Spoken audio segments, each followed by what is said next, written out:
I realized it doesn't hurt to let the other side get a couple of runs up early as long as you get to bat in the bottom of the ninth. And look, they made us the home team.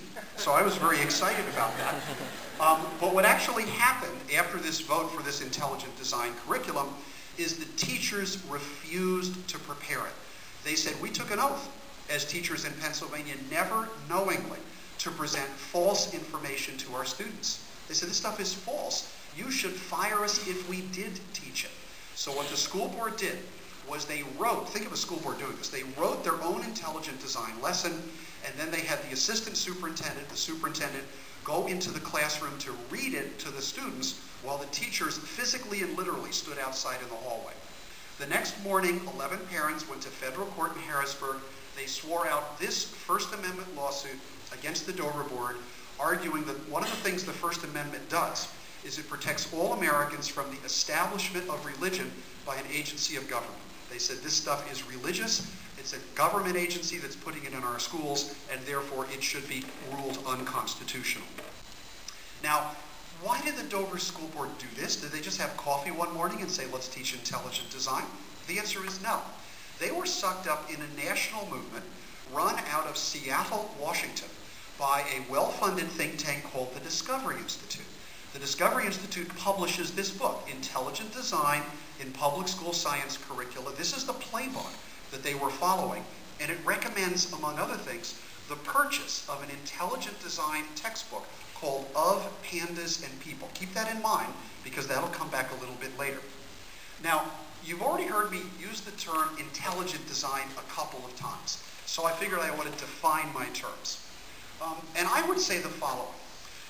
Theists, I think people who believe in a God of any sort, I think by definition, believe that there is an intelligence, an order, you could call it a design if you want, to the universe.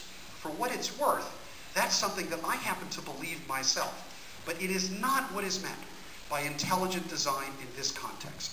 What is actually meant in these arguments we have today in the United States is the idea that design, and by that they mean outside intelligent intervention, is required to account for the origins of living things.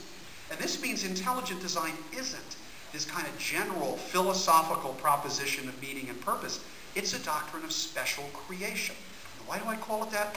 When you say that the proteins that clot our blood were designed, or the animals of the Cambrian explosion were designed, you don't just mean they were designed.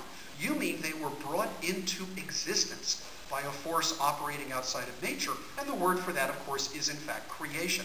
It doesn't mean it's wrong, it simply means calling it by its in fact proper name.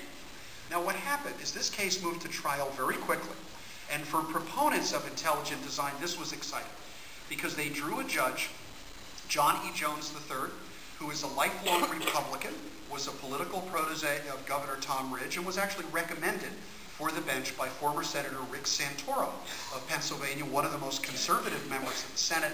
And they said, we're going to get these Darwinists on the stand, and we're going to break them down under cross-examination.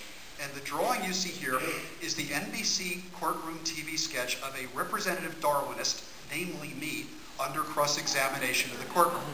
Well, pardon me, the trial lasted for 7 weeks. And what actually happened wasn't that. What actually happened is intelligent design simply collapsed as anything even remotely resembling a scientific theory. How did it collapse? Well, first of all, it collapsed scientifically. Intelligent design has certain examples of things like the bacterial flagellum or the proteins that clot our blood that it argues simply couldn't possibly have evolved for a number of reasons. And my job, actually, as sort of the cell biologist, biochemist at the trial, was to show why each of these arguments were wrong. So very specifically, these icons were refuted. The two that I just mentioned, and also the idea that the immune system is so complicated that it couldn't possibly have evolved. But I think in many respects, there was an even more powerful line of evidence.